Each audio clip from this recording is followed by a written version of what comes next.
Shalom, family. Shalom. And welcome to another new moon, a new month. This evening's topic is the envy of all nations. We're going to begin in Deuteronomy chapter 18. We're going to read verses 13 through 15.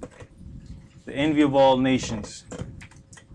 Not knowing who you are and what your purpose is leaves most people making bad life decisions or just simply going through the motions. The envy of all nations. Not knowing who you are and what your purpose is leaves most people making bad life decisions or just simply going through the motions with no true direction. But once they think that they have found their purpose, there's no getting in the way.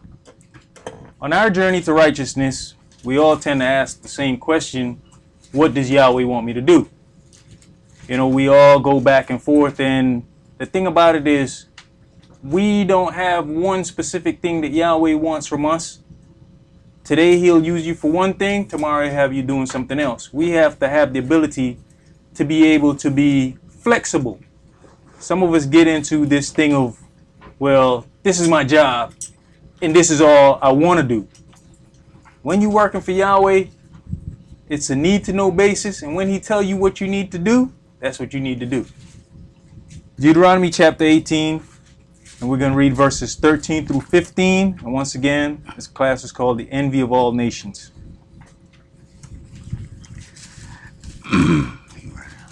Good, bro.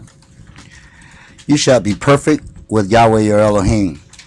For these nations which you shall possess hearken unto observers of times and unto diviners. But as for you, Yahweh your Elohim have not suffered you so to do. And you see that verse 14, it says, for these nations which you shall possess. These nations that you shall possess. Go ahead. Yahweh your Elohim will raise up unto you a prophet from the midst of you, of your brethren, like unto me. Unto him you shall hearken. Now this is Moshe talking about a future setup of the prophet that's yet to come. Now, the thing about it is, as we're sitting here, we got to understand that the Messiah is an Israelite. And all the nations know that he is an Israelite. So there's already some envy there, understanding the Savior of mankind, what nation he's coming from. Go ahead. According to all that you desire of Yahweh your Elohim and Horeb and the day of the assembly, saying, let me not hear again the voice of Yahweh my Elohim, and neither let me see this great fire anymore, that I die not. That's it. Now, you see what it says in verse 16, according to all that you desires of Yahweh in Horeb in the day of the assembly. So we have that connection with Yahweh that we can ask him for things, and Yahweh will actually give us our desire, good or bad or indifferent. He gives us our desire. That's the connection we have with Yahweh, our Elohim. Understanding that being of another nation, that can cause problems. It's just like with the 12 tribes, when they understood the love that Jacob had for Yosef, it brought some envy from the other brothers. So imagine if you're of another nation, understanding where the children of Israel stand with the creator of all things, you can now understand some of the envy. Let's go to Joshua chapter 9, and we're going to read verses, let's go to Joshua chapter 2 first, and we're going to read verses 1 through 13.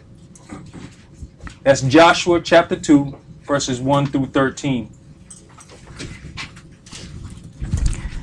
And Joshua, the son of Nun, sent out of Shittim 2 men to spy secretly, saying, go view the land, even Jericho. And they went and came into the harlot's house named Rahab, and lodged there.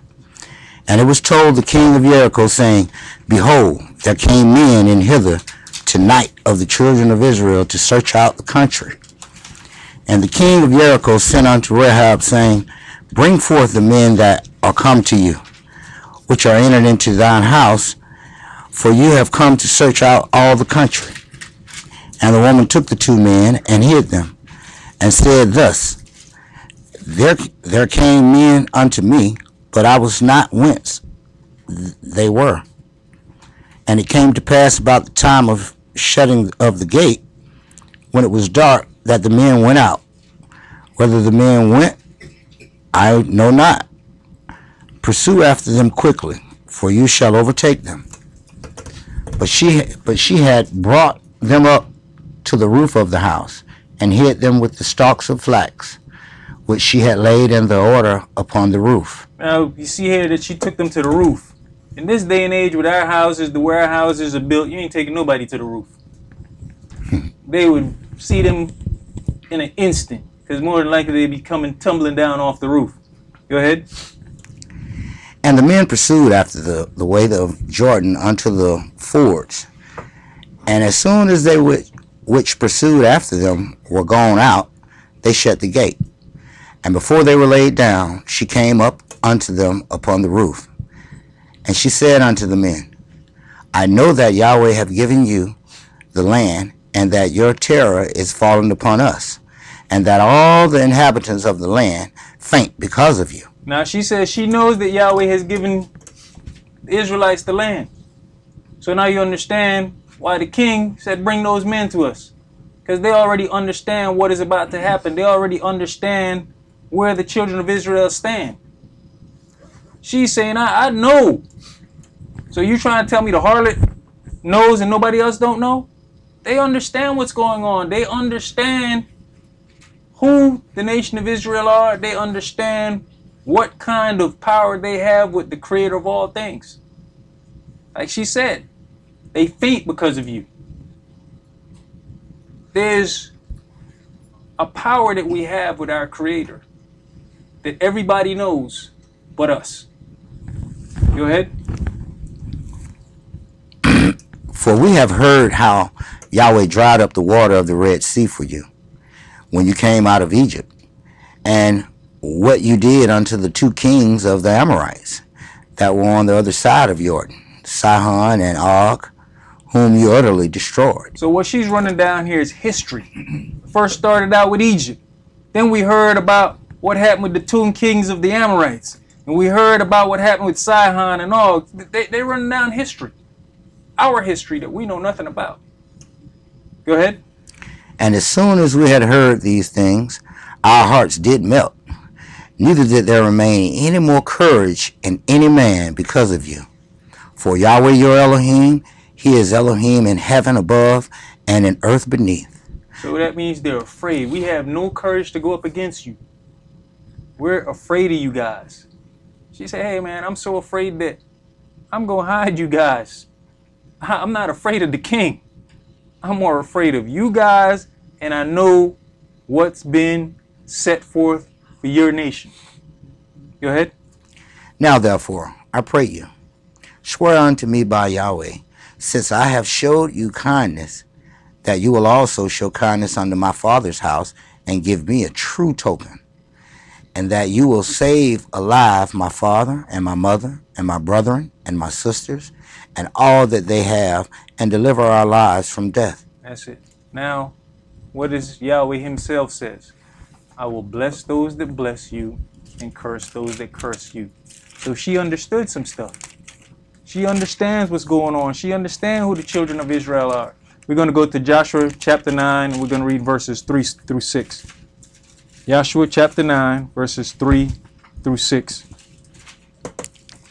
And when the inhabitants of Gibeon heard that Yahshua had done unto Jericho and to Ai, they did work willingly, and went and made as if they had been ambassadors, and took old sacks upon their asses, and wine bottles, old and rent, and bound up, and old shoes, and clouded upon their feet, and old garments upon them, and all the bread of their provision was dry and moldy. And they went to Joshua and unto the camp at Gilgal, and said unto him, and to the men of Israel, we be come from a far country. Now therefore make you a league with us. Now they worked willingly, meaning they used their heads. They were conniving, they were sneaking. But why? Once again, because they understand who the children of Israel are. They're going through the history. They understand what this nation is all about. They understand who's back in this nation. So it's one of those things of, hey, if you can't beat them, join them. For our own existence, we need to join these people because we see what's going on with the other people that go up against them. We cannot go up against them. Let's join them. Let's go to Psalms chapter 10. We're going to, Psalms 105. We're going to read verses 38 through 45. Psalms 105, verses 38 through 45. If you know your opponent and you know that you have no chance of beating your opponent, it kind of plays with your mind. It does some things to you. You have to think about the situation with David and Goliath. Goliath was so used to just running roughshod that he figured there's no way this little boy can come up against me. The whole nation of Israel was scared of this man. But it took a little boy who had no fear. And the reason why he had no fear is because he didn't see this man do anything. He was told, you but a youth. This man's been a warrior from his youth. Now, had he seen him do some things, it might have messed with his psyche. And that's what's going on here. Word is spreading. The children of Israel are moving, and as they're moving, nations are getting torn up. So people's psyches and minds are messing with them. Psalms 105, start at verse 38. Egypt was glad when they departed, for the fear of them fell upon them. He spread a cloud for a covering, and fire to give light in the night. The people asked, and he brought quails, and satisfied them with the bread of heaven. He opened the rock, and the waters gushed out. They ran in the dry places like a river. Anything we asked for, we were getting it. So you can see how we got a little complacent after we keep getting our heart's desire. But the Egyptians was happy to get us out. What they were going through, just for what they did to the children of Israel, the nation, they were happy. And at that point in time, we weren't even a nation. We were a family. But just what was happening to them, they were happy to see us get out of their country. That time is coming again. Go ahead. For he remembered his holy promise and Abraham his servant.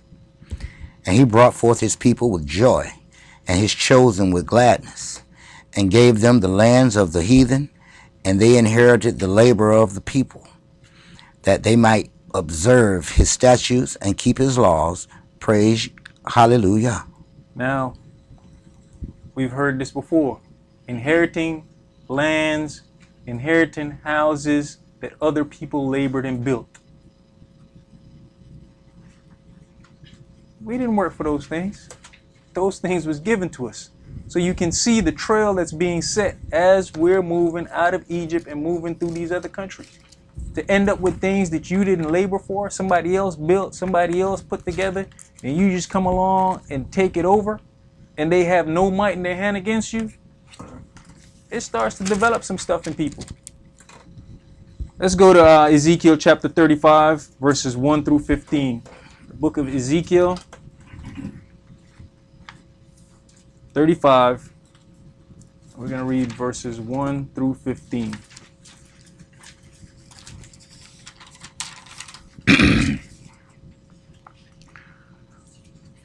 Moreover, the word of Yahweh came unto me, saying, Son of man, set your face against Mount Seir, and prophesy against it, and say unto it, Thus saith Yahweh Elohim, Behold, O Mount Seir, I am against you, and I will stretch out my hand against you, and I will make you most desolate. I will lay your cities waste, and though you shall be desolate, and you shall know that I am Yahweh. Because you have had a perpetual hatred, and have shed the blood of the children of Israel by the force of the sword in the time of their calamity. Now we're talking about the children of Esau. They have had a continual hatred. It says perpetual. They've had a continual hatred for the children of Israel. So much so that they can't let it go. They can't let it go. This is an everlasting hatred. I mean, it's so deep. It says that, it says, you have shed the blood of the children of Israel by the force of the sword. That's some deep hatred. But it's based on envy. And what we tend to forget, these are our cousins. Our cousins hate us. But from what we've gone through, we can see, once again, the history is there. Nation after nation, as we move through, what favor is given unto us. So people start to envy that protection. They start to envy that relationship. Because with the other 11 brothers, it was the relationship between Yosef and his dad that they envied. It was the gifts that he was given. So as the nations look out and see the favor that we're shown, there's envy. And envy can turn into hatred in certain situations. Esau hates us that much that he has turned other nations against us to use them to help him fulfill his will. By any means necessary, he wants the land.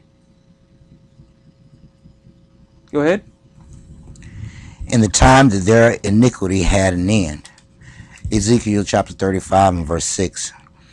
Therefore, as I live, saith Yahweh Elohim, I will prepare you unto blood. You love blood, so I'm going to prepare you for the blood. Go ahead. And blood shall pursue you. Sit you have not hated blood, even blood shall pursue you. Thus will I make Mount Seir most desolate, and cut off from it him that passeth out, and him that returneth. And I will fill his mountains with his slain men. In your hills, and in your valleys, and in your rivers, shall they fall that are slain with the sword. I will make you perpetual desolations, and your cities shall not return, and you shall know that I am Yahweh. Because you have said, these two nations and these two countries shall be mine, and we will possess it, whereas Yahweh was there. Therefore, as I live, saith Yahweh Elohim, I will even do according to your anger and according to your envy, which you have used out of your hatred against them. Your hatred against them. And I will make myself known among them when I have judged you. And you shall know that I am Yahweh, and that I have heard all your blasphemies which you have spoken against the mountains of Israel. What does he say? I know the blasphemy of them who say they are Jews and are not. Go ahead. Saying, they are laid desolate. They are given us to consume. Thus, with your mouth, you have boasted against me, and have multiplied your words against me. I have heard them. Thus saith Yahweh Elohim, when the whole earth rejoice, I will make you desolate. Now you think about that. When peace is on the earth, and that kingdom is set up, and the whole earth is rejoicing, they won't be able to partake of it. Just because of this perpetual hatred that they have to have something that don't belong to them. Can you imagine everybody in this room is rejoicing, but put you outside and you under punishment, you got to look through the door while we all in here having our new moon feast and rejoicing? Go ahead. As you did rejoice at the inheritance of the house of Israel, because it was desolate, so will I do unto you. You shall be desolate, O Mount Seir, and I will Idumea, and all Idumea, even all of it, and they shall know that I am Yahweh. Now he said you rejoiced over our inheritance. They're still fighting over our inheritance. And anybody that tries to come in that land, they're willing to kill them off. But our time is coming. 1 Samuel chapter 4, verses 5 through 9.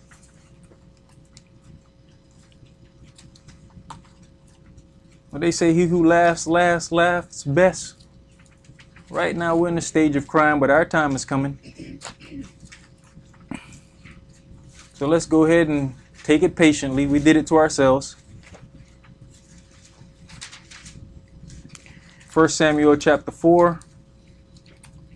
We're going to read verses 5 through 9. And when the ark of the covenant of Yahweh came into the camp, all Israel shouted with a great shout, so that the earth rang again. And when the Philistines heard the noise of the shout, they said, What meaneth the noise of this great shout in the camp of the Hebrews? And they understood that the ark of Yahweh was come into the camp. Now, we used to rejoice with the ark. Where's the rejoicing with just knowing who Yahweh is, knowing who we are as a people? It should bring joy. But see, back then we understood something. With that ark amongst us, Yahweh was amongst us.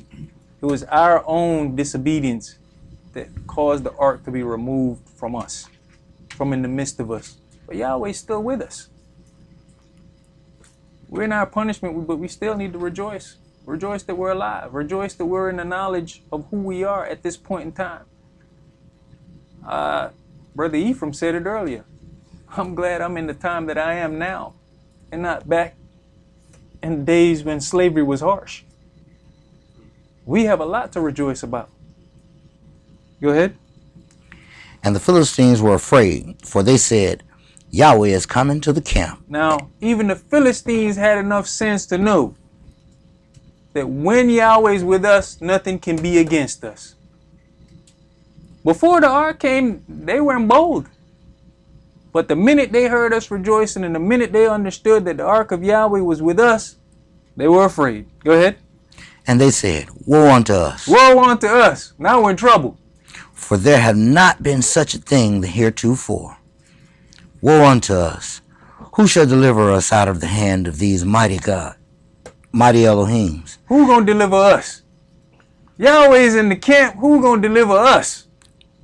These are the Elohims that smote the Egyptians with all the plagues in the wilderness. Once again, history. They know the history of us. They know the history of how Yahweh deals with us and those who touch us. Be strong and quit yourselves like men, O you Philistines, that you be not servants unto the Hebrews, as they have been to you. See what their fear is? Their fear is the payback. Quit yourselves like men and fight. Stop crying. Get yourselves together. Stand up as men. What you worrying about? But let's fight to make sure that we don't become their servants like they've been our servants. That's the big thing. That's what everybody's worried about. They're worried about the payback. The envy of all nations is Israel. They're worried about them having to be in the same place that they've kept us in for centuries. Let's go to Deuteronomy. We're going to read, we're going to go to chapter 20, and we're going to read verses 10 through 20. Deuteronomy chapter 20, verses 10 through 20. That's Deuteronomy 20, and we're going to start at verse 10. When you come near unto the city to fight against it, then proclaim peace unto it, and it shall be. If it make you answer of peace, and open unto you, then it shall be, that all the people that is found therein shall be tributaries unto you, and they shall serve you. And if it will make no peace with you, but will make war against you, then you shall besiege it. And when Yahweh your Elohim have delivered it unto your hands, you shall smite every male thereof with the edge of the sword. Now, rules of engagement. We come in peace, you accept the peace, you're fine. You just tributaries, you're just going to have to pay your taxes and deal with us. But if you want war, it's war. And the war that Yahweh says, we kill all the males. Think about it. You know that this is how these people operate. You know that their creator, the creator of all things, is on their side. Why would you want to make war with them? But see, they also know that once we get off into our mess, Yahweh will step back from us. So you take that chance. Is he with them right now, or is he against them right now? Go ahead. But the women and the little ones and the cattle and all that is in the city, even all the spoil thereof, you shall take unto yourself, and you shall eat the spoil of your enemies, which Yahweh your Elohim have given you. Thus shall you do unto all the cities which are very far from you, which are not of the cities of these nations, but of the cities of these people which Yahweh your Elohim doth give you for an inheritance. You shall save alive nothing that breathe, but you shall utterly destroy them, namely the Hittites and the Amorites and the Canaanites and the Perizzites and the Hivites and the Jebusites, as Yahweh your Elohim hath commanded you, that they teach you not to do after their abominations. To do after all their abominations. All their abominations. You see right there, Yahweh's fear is us with these other people, these other influences around us. That's where we keep going wrong. We try to be like everybody else. But then the funny thing is that everybody envies us and wants to be us. But we don't see that. We don't see that we make trends and we break trends. Anything we do, all nations want to do it. Good, bad, righteous, unrighteous, everybody wants to be us. They have even brainwashed us long enough for us to think that we're ugly, our skin complexion don't matter, but it was long enough for them to figure it out. As a kid, I remember watching Hulk Hogan. Y'all remember that guy? How many times have you ever not seen that man with a tan? The man tanned so much that his skin looked like leather. There's people on the internet that are taking pills to have our complexions. There's people that sit down and study everything we do and take it over. We are the envy of all nations. But with being the envy of all nations have taught us to hate ourselves. Go ahead.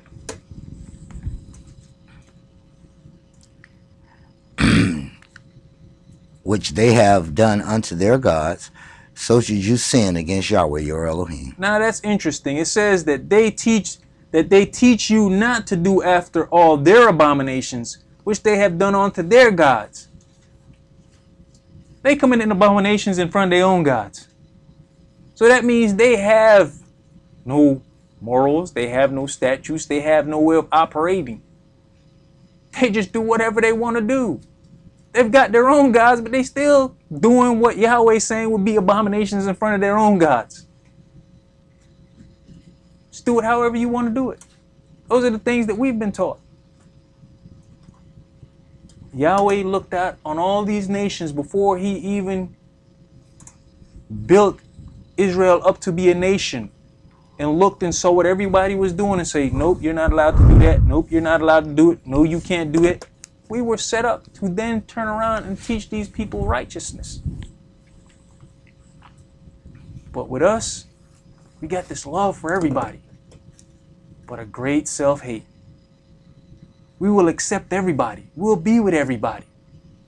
We'll invite everybody into what we do.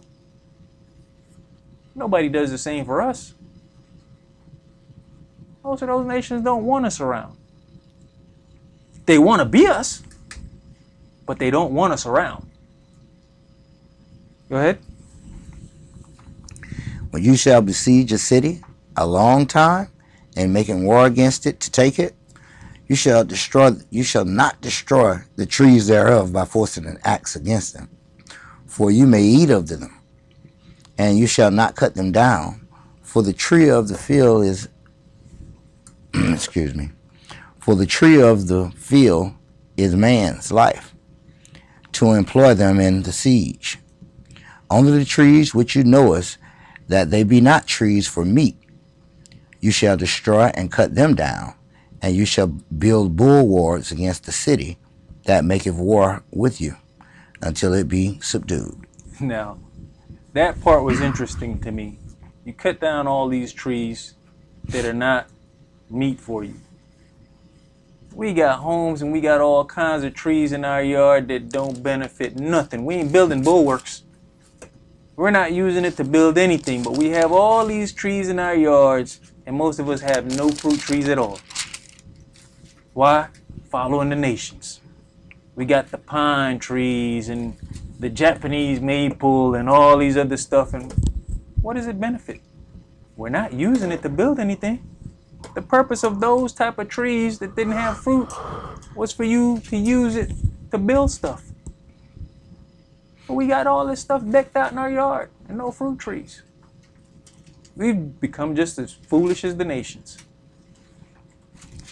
Let's go to Deuteronomy chapter 2, and we're going to read verses 24 and 25. We're backing up to Deuteronomy chapter 2.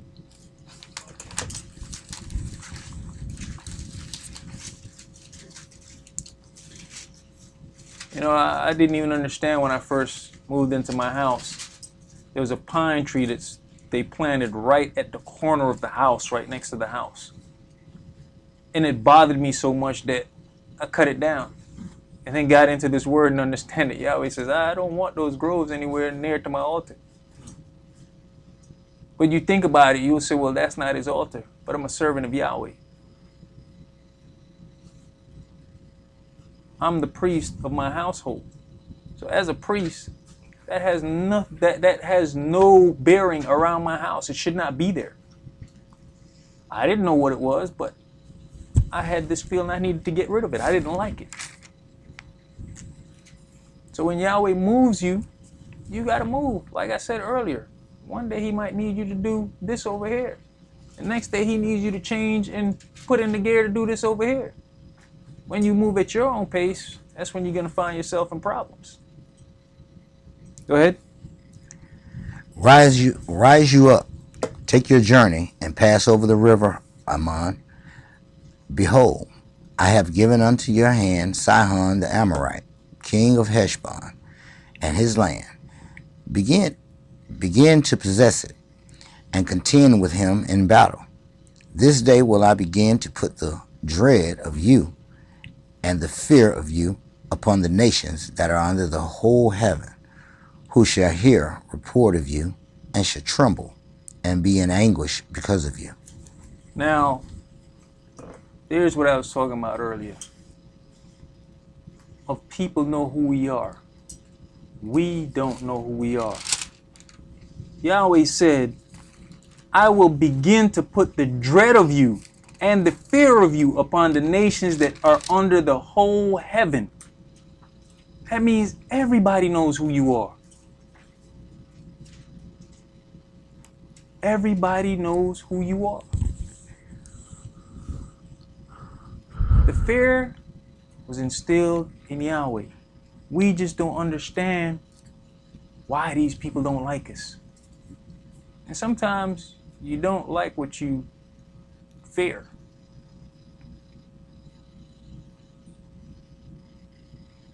He says every nation under the whole earth, not just these people that we're going to go up against. That means everybody's going to know about you. Everybody's going to understand who the children of Israel are. But he said, I'm going to put the dread and the fear of you. How do you put the dread and the fear? When they start going back and say, we heard what you did in Egypt. We heard what happened in Sihon. We heard what happened to this person. We heard what happened to the Philistines. These people are talking. Conversations are going on. It's spreading like wildfire. Deuteronomy chapter 11.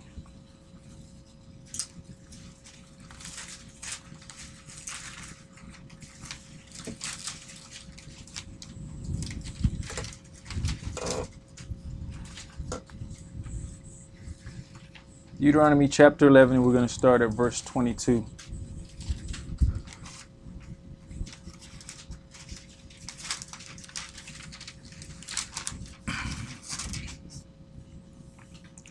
For if you shall diligently keep all these commandments, which I command you to do them, to love Yahweh your Elohim, to walk in all his ways, and to cleave unto him, then will Yahweh drive out all these nations from before you, and you shall possess greater nations and mightier than yourselves. And at that point in time, all the nations were greater than us and mightier than us. But Yahweh said, all you got to do is just follow my commandments. Love me. To love him means to follow his commandments. And I'll take care of everything else. I'll take care of the wars. I'll take care of your enemies. I'll take care of your housing, your substance. I'll take care of all of that. Just follow me. Love me. Follow my commandments. You'll be all right. That's all he required.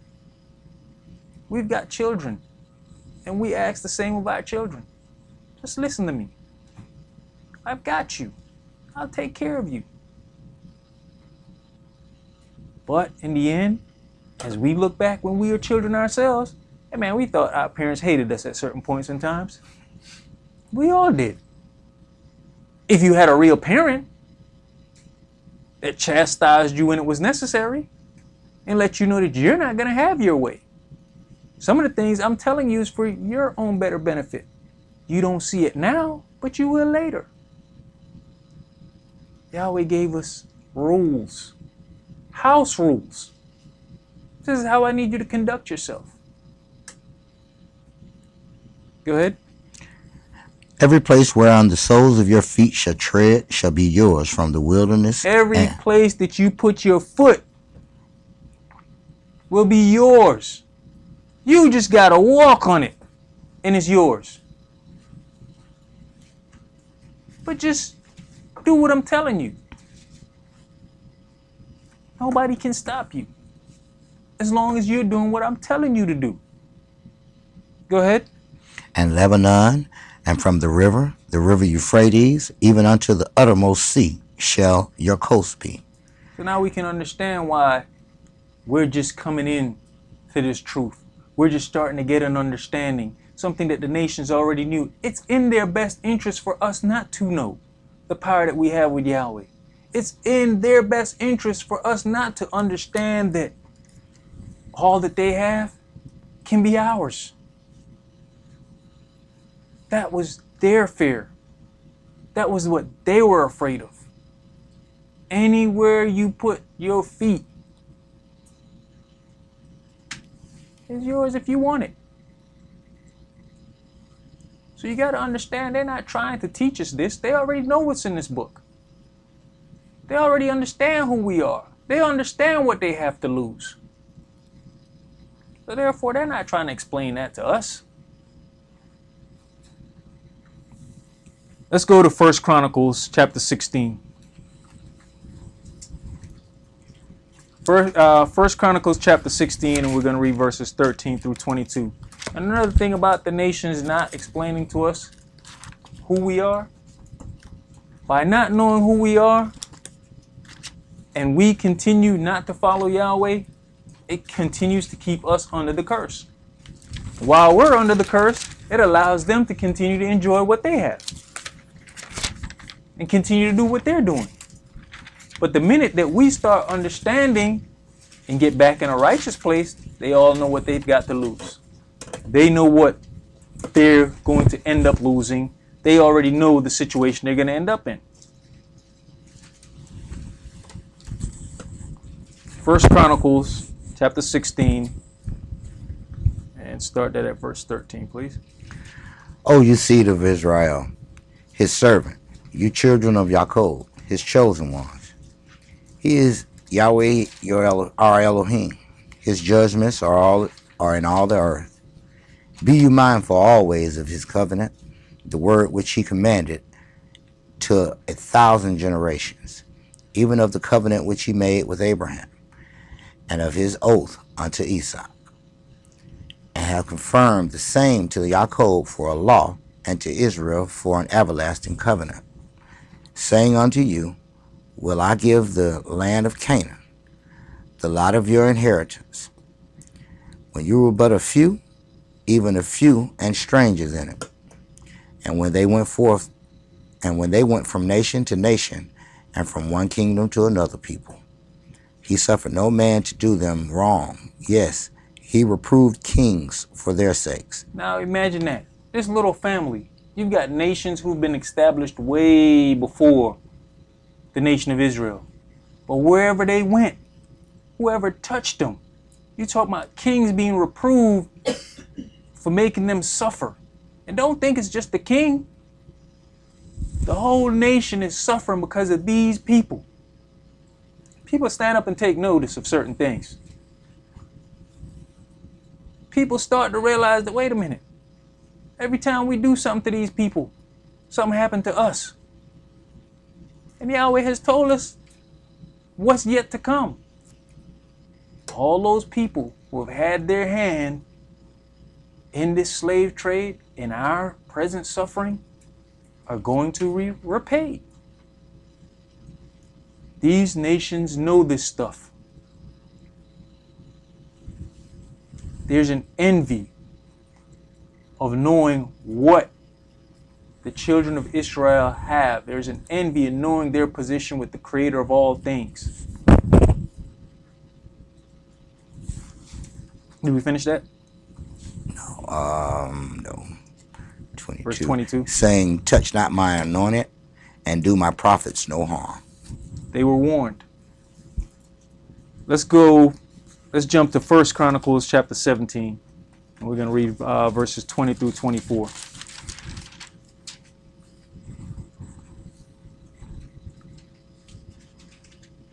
1 Chronicles 17, verses 20 through 24. O Yahweh, there is none like you, neither is there any Elohim beside you, according to all that we have heard with our ears. And what one nation in the earth is like your people, Israel, whom Elohim went to redeem to be his own people, to make you a name of greatness and terribleness, by driving out nations from before your people, whom you have redeemed out of Egypt. For your people Israel did you make your own people forever, and you, Yahweh, became their Elohim.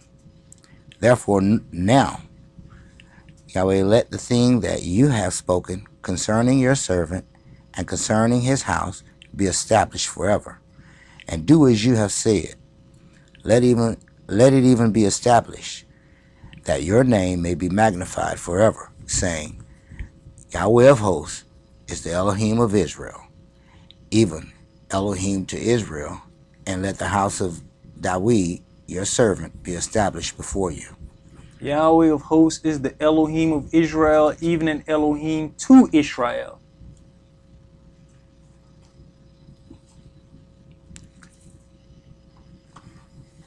Let's go to Isaiah chapter 43.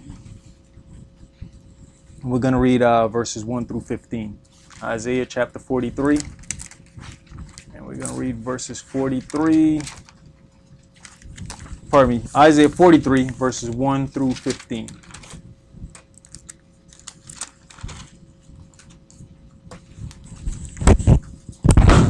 But now thus saith Yahweh that created you, O Yaakov, and he that redeemed you. I have called you by your name, you are mine. When you passes through the waters, I will be with you, and through the rivers, they shall not overflow you. When you walkest through the fire, you shall not be burned, neither shall the flame kindle upon you. No matter what you're going through, I'll be with you. For I am Yahweh, your Elohim, the Holy One of Israel, your Savior. I gave Egypt for your ransom, Ethiopia and Seba for you. Since you was precious in my sight, you have been honorable, and I have loved you. Therefore will I give men for you and people for your life. Now, I will give men for you and people for your lives. I will kill people for you. People will die because of you. And it's not because we some great.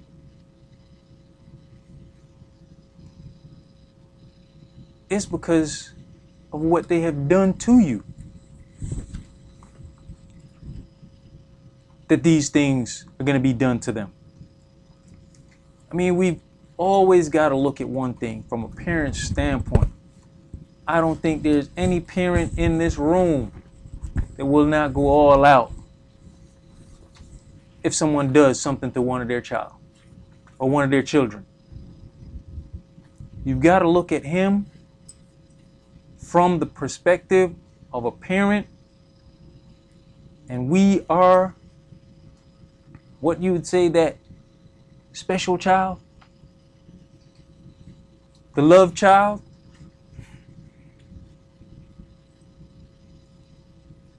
Anytime we want to understand Yahweh's position, look at it from the position of a caring parent. Go ahead. Fear not, for I am with you. I will bring your seed from the east and gather them from the west. I will say to the north, give up, and to the south, keep not back. Bring my sons from far and my daughters from the ends of the earth, even everyone that is called by my name. For I have created him for my glory. I have formed him, yes, I have made him. Bring forth the blind people that have eyes, and the deaf that have ears. Let all the nations be gathered together, and let the people be assembled. Who among them can declare this, and show us former things?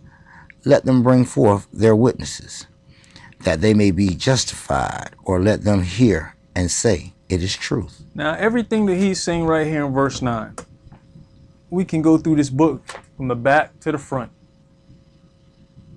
and we can look at it and see our history, our plight, what we've been through, and no one else can claim that. And that's what he's saying in verse 9.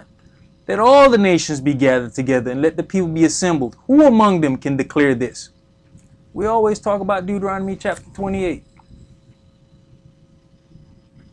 That alone, we know no other nation can stand up and step up and say that's us. Y'all step up and show me where you're the people of the book. Show me where you've been through this. He said, you're my witnesses, Israel. Our witness is in this book from front to back. This is us. The blessings, the curses, the battles, the slavery, the punishments, the rejoicing, the miracles. It's here. What our ancestors have been through and what we're going through. It's here. So he said, let all the nations come up. Let's all sit down. Let's go through the book. And you show me where this is you. Bring your witnesses. At the end of the day, only one nation can say, hey, this is my people. This is me. Go ahead. You are my witnesses, saith Yahweh, and my servant who I have chosen, that you may know and believe me and understand that I am he. Before me there was no Elohim formed, neither shall there be after me. I, even I, am Adonai, I am Yahweh, and beside me there is no Savior. I have declared and have saved, and I have showed, when there was no strange God among you. Therefore you are my witnesses, saith Yahweh, that I am Elohim. Yes, before the day was, I am he, and there is none that can deliver out of my hand. I will work, and who shall let it? Thus saith Yahweh, your Redeemer, the Holy One of Israel. For your sake I have sent to Babylon, and have brought down all their nobles, and the Chaldeans whose cry is in the ships. I am Yahweh, your Holy One, the creator of Israel, your king. Now, back to what I said earlier. The creator of all things has a special love for the nation of Israel. The other nations know this. Our king, God high priest, is of the nation of Israel. The other nations know that. They know that the Savior is out of the tribe of Yehudah. You ask a Christian, you ask a Muslim, they can all tell you what tribe Christ is from. So if he's from that tribe, then he belongs to this nation. There's a great envy against us, and we don't understand. We really have a lot to be thankful for and a lot to look forward to. We just got to understand where our position is with our Creator. Then we can also sit down and understand, just from the scriptures that we've gone through, the things that have happened to other nations, why the nations hate us. I mean, when you look at just a simple traffic stop, you can see in most police officers, when they're approaching the vehicle, they already have their hand on their weapon. Why? That dread and that fear that Yahweh said would be in nations. And if you pay close attention, you might just see his hand is shaking. He's trembling. A bunch of us stand on the corner. They're afraid. They understand who we are. We just got to understand the power that we have with our Elohim, the closeness, the relationship. We were set forth with a job to teach the nations righteousness. We fell short on our job. We're being punished for it. But the nations still understand who we are. It was the Russian president who said to America, "We will destroy you. It's given to us in prophecy." Do you really think that he read this book and just only got that out of it? Do you think he doesn't understand the other prophecies that's in this book? It's us that they don't want to read the book. It's us that they don't want to understand the prophecies and who the prophecies are about. It's us that has to wake up. We've got a job to do, Israel. At the end of all of this, all nations are going to come up to Israel for righteousness, for understanding, for teaching. Back to slow-mo. Solomon. Solomon was the wisest king ever. And we see that nations sent representatives to come to slow-mo for advice. The Queen of Sheba, for example, went to slow-mo. That time is coming again. When Yahshua the Mashiach is sitting on the throne, they're going to have to come and deal with him. Our king, our high priest.